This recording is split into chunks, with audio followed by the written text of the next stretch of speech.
Olá, como vai você? Cada vez melhor? Esperamos que sim, pois nós do Amor Exigente estamos sempre aqui para que você faça disso uma realidade, ser cada dia melhor e no seu dia a dia. Através dos nossos grupos espalhados por todo o Brasil, pela Argentina, pelo Uruguai, nós procuramos levar formas de ajudá-los a fazerem as mudanças de comportamento de que precisam e queremos muito que você também, que não conhece Amor Exigente, possa fazer disso uma meta para você. E quem vai nos falar de Amor Exigente é a nossa jornalista Romina Cerchiaro. Olá, Romina. Olá, Dona Mara. Olá, você que nos assiste. O Amor Exigente, através dos grupos de autoajuda, da espiritualidade e dos 12 princípios básicos e 12 princípios éticos que norteiam a programação, proporciona mudanças de vida, seja para quem tem problemas com drogas ou para quem quer evitá-los. Experimente participar de uma reunião. Procure no nosso portal o grupo mais perto de sua casa. E hoje, para continuar nosso programa, nosso bate-papo, nós temos aqui outra vez as coordenadoras de subgrupos de cônjuges, Kátia Vilaça, de Pindamonhangaba, Lourdes Maria Monteiro, de Campinas, e a Romina, que é também coordenadora de subgrupos lá na região norte, não é isso? Isso. E está indo bem o seu grupo? Tá, um grupo que por enquanto é só de mulheres, mas está indo muito bem. Escute, como é que entre os participantes dos subgrupos de cônjuges, vocês realmente quase todos têm filhos? Como é que vocês tratam os problemas dos filhos nos subgrupos? Isso inclui, em primeiro lugar, vocês e depois o filho. Como é que vocês trabalham esses problemas que os pais, que as pessoas trazem para vocês? Tem a questão de quem tem os filhos pequenos, que é uma preocupação, que como já falamos oportunamente, a preocupação dos valores que está passando, do comportamento que está passando. Isso quando são pequenininhos. Da criança estar vivenciando naquele ambiente conflitante, né? E tem a preocupação dos pais que têm filhos já crescidos, Sim. Que é do enfrentamento, no sentido de, às vezes, a rebeldia, da não aceitação, é o confronto propriamente dito. Então, são duas situações. E como é que a gente procura mediar isso? Primeiramente, é que nós estamos ali para aprender a cuidar de nós, né? A olhar para nós e ver as nossas limitações. Então, a partir do momento que a gente vai se olhando, vai se conhecendo, como disse a Romina no programa anterior, a preocupação é de que nós não olhamos para nós, para as nossas falhas, nós olhamos para a falha do outro. Então, quando a gente parte desse princípio de que eu preciso me olhar e me analisar, eu vou aprendendo a mediar aquele conflito e a enfrentá-lo ou a confrontá-lo, se for a situação. E aí cada um vai pegando o seu caminho para lidar com aquele filho pequeno ou com aquele filho maior. Mas o primeiro passo é realmente estudar aquele princípio e o eu. Mas isso é básico em qualquer subgrupo de Amor Exigente. Sim. Nos subgrupos de dependentes químicos, certo. Isso também deve ser levado a sério. Eles devem se interiorizar e começar por si mesmo, não é verdade? É verdade. Então, mas não há uma metodologia que deve ser única? Então, essa metodologia é aplicada em qualquer grupo, inclusive do cônjuges. E, em se tratando dessa questão dos filhos, é preciso pontuar isso também. É necessário. Aí, eles são pais, como os pais do Como subgrupo de pais, sim, trabalhando ou mais a prevenção, não é mais a verdade? prevenção. E para os que têm filhos maiores, é a prevenção no sentido do confronto, que às vezes acontece. O filho maior fica rebelde com o pai ou com a mãe, agride, não entende que é um problema de patologia, né? Uhum. Então aí está a questão da intervenção, do mostrar o que é. Certo. Kátia, conte um pouco para a gente a sua experiência. Você também é mãe, tem 2 crianças. Não só a sua experiência, mas a experiência do seu grupo em relação ao trabalho de prevenção com as suas crianças. Como é que vocês fazem isso? Nós fazemos Amor Exigentinho. Então, nós temos lá um subgrupo, uma sala voltada para as crianças, né? Sei. De 6 a 10 anos.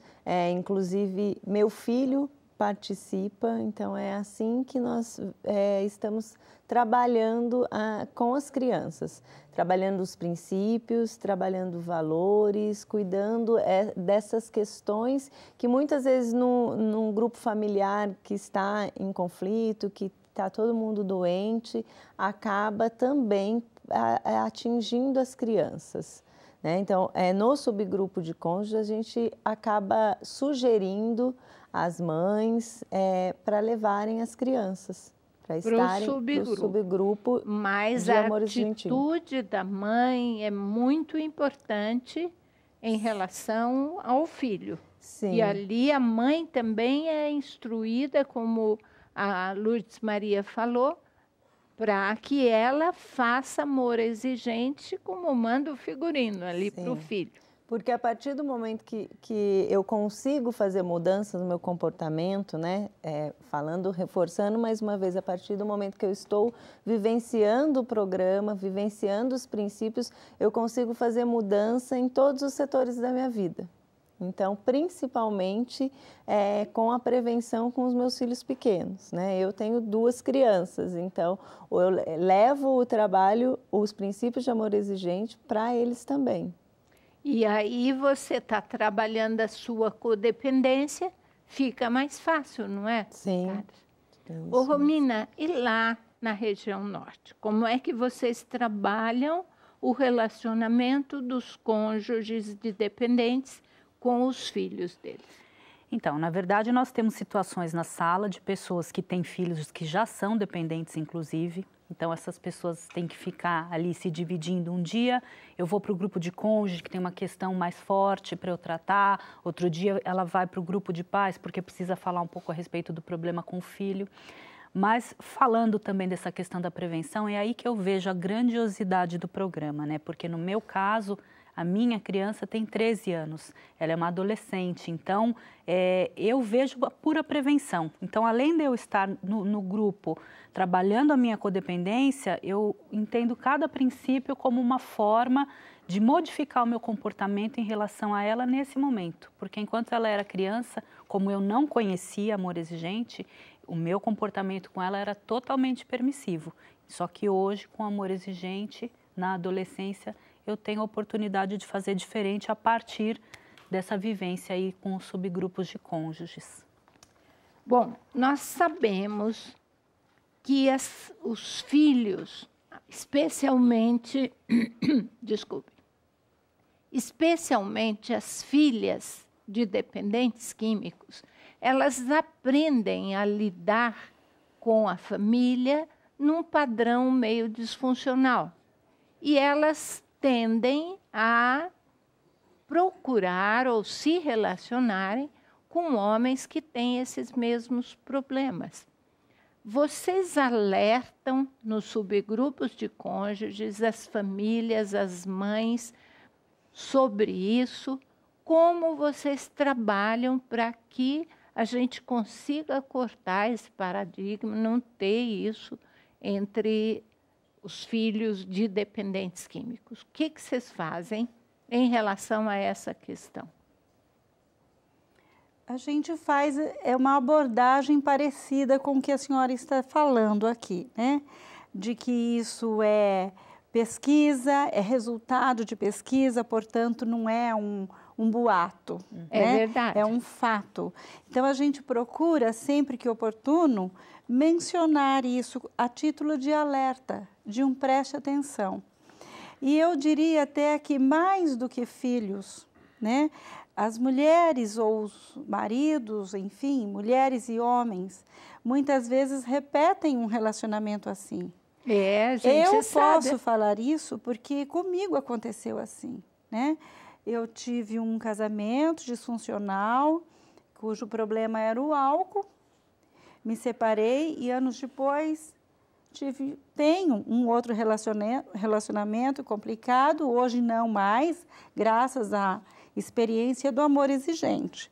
Então, é bem isso. Quer dizer, temos que estar alertas, prestar atenção, porque a história se repete e você vai no embalo daquilo sem se perceber. Mas, Romina, você que tem uma filha de 13 anos e que conhece toda esse problema que nós conhecemos e que sabemos que existe.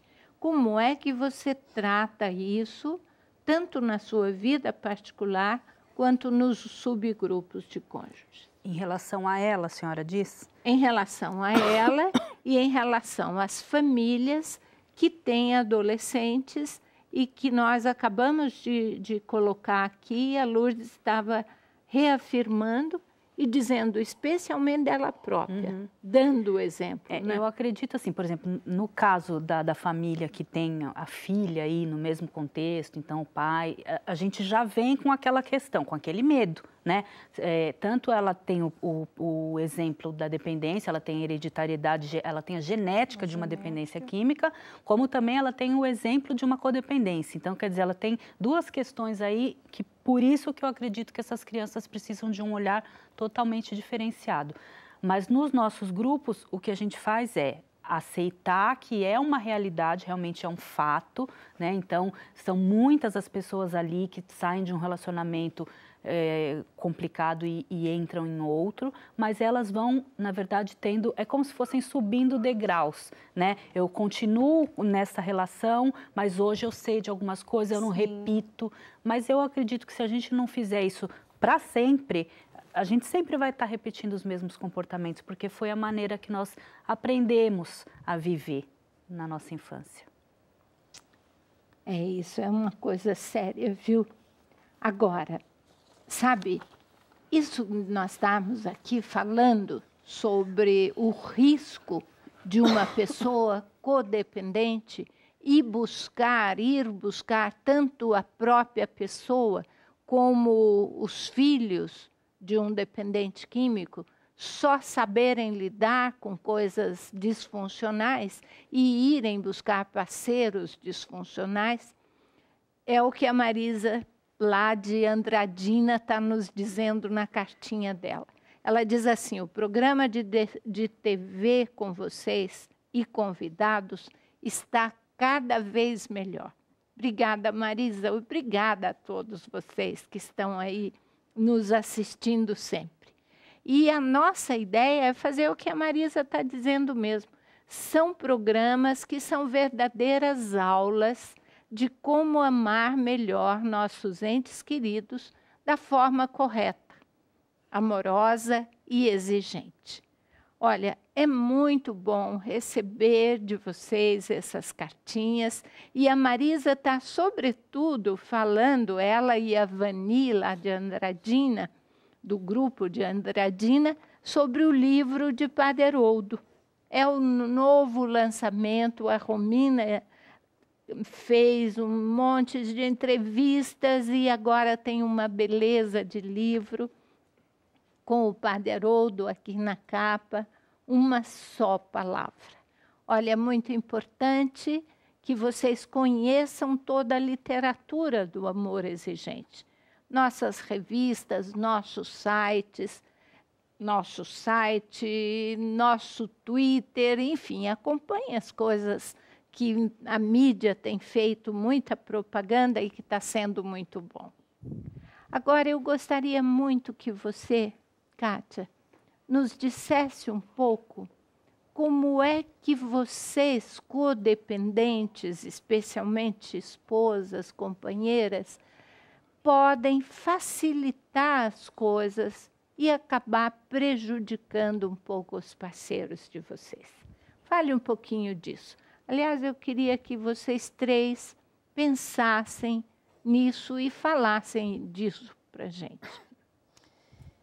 Eu penso que quando eu não estou me cuidando, eu não consigo chegar até um grupo, não tenho a informação, não estou lá para receber os retornos mesmo de coração aberto, de mente aberta. Isso, não aceito a minha codependência e sim, sempre coloco a culpa no outro. Eu penso que assim é a maneira mais fácil de estar facilitando, sempre deixando para o outro aquilo que de repente seria a minha parte de fazer, né? Então, aceitando muito as coisas quando tá pedindo tudo, sendo empregada do outro, fazendo tudo pelo outro, não deixando ele fazer a parte dele. E especialmente não se cuidando muito, é isso? Isso, não se cuidando muito é o essencial, porque a partir do momento que eu estou num grupo, que eu consigo me cuidar, que eu consigo me olhar as minhas dependências emocionais que sejam, eu consigo modificar o meu comportamento em relação ao outro. Lourdes Maria, para você, como é que você se torna facilitadora nos seus relacionamentos com filhos, com o marido, com o parceiro?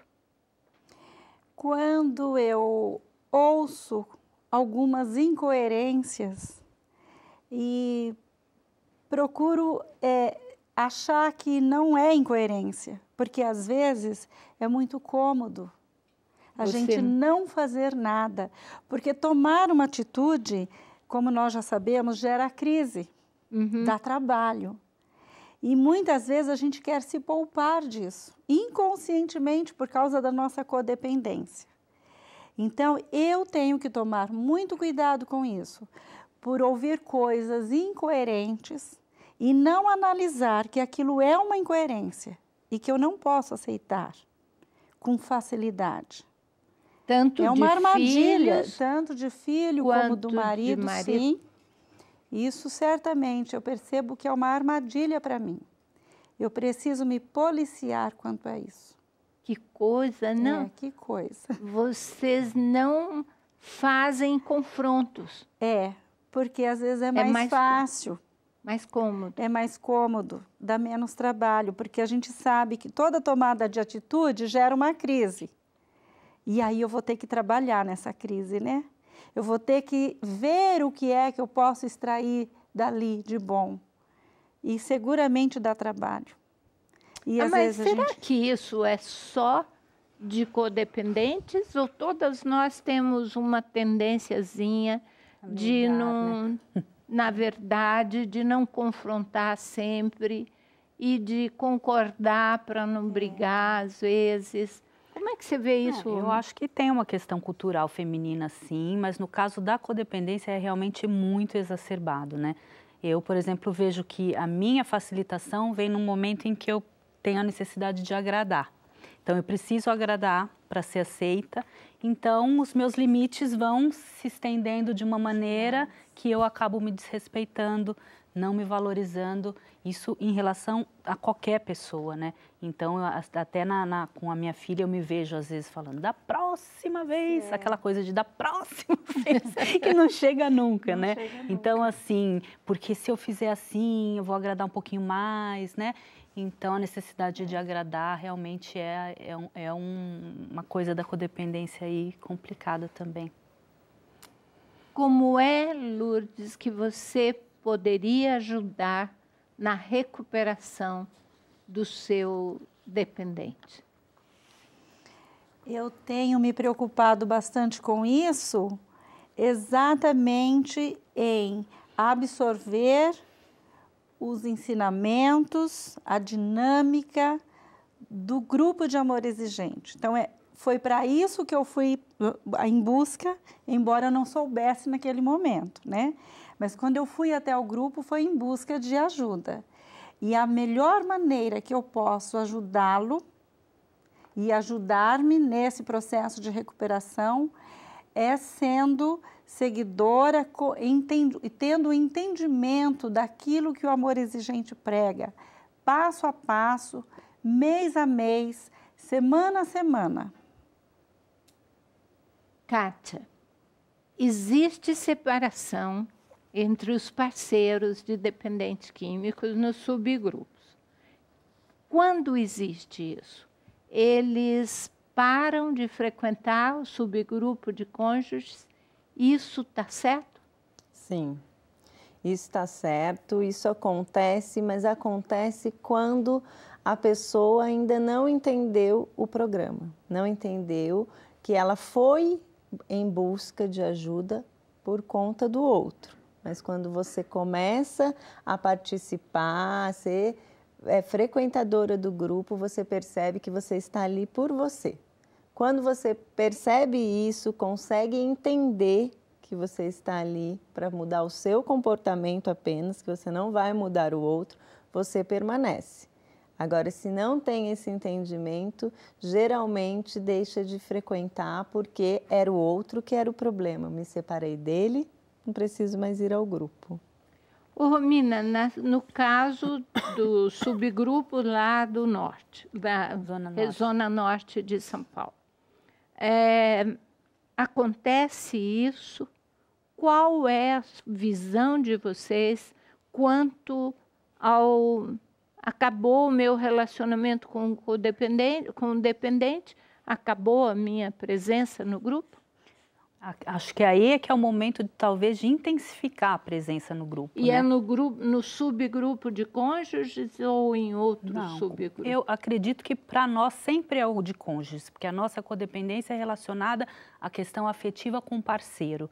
Né? Então, eu acho que é nesse momento que tem que ser intensificado o grupo, porque a pessoa ainda vai entrar em contato com a abstinência de todo aquele controle que ela exercia na relação. Então, realmente é o momento de ficar e não de sair. Mas, infelizmente, em 90% dos casos, quando elas se separam ou terminam os relacionamentos com os namorados, elas somem. Então, a gente dá esse alerta aí para que voltem, que é muito importante. Olha, nós estamos praticamente chegando ao fim do programa, ao final do programa. Mas antes eu gostaria de que uma de vocês desse uma resposta de fato importante para quem está nos acompanhando. Cônjuges e parceiros dependentes tem relacionamento difícil, mas há também um relacionamento muito difícil entre o parceiro, o cônjuge e os sogros. O que vocês diriam para alguém que está nos acompanhando quanto a isso?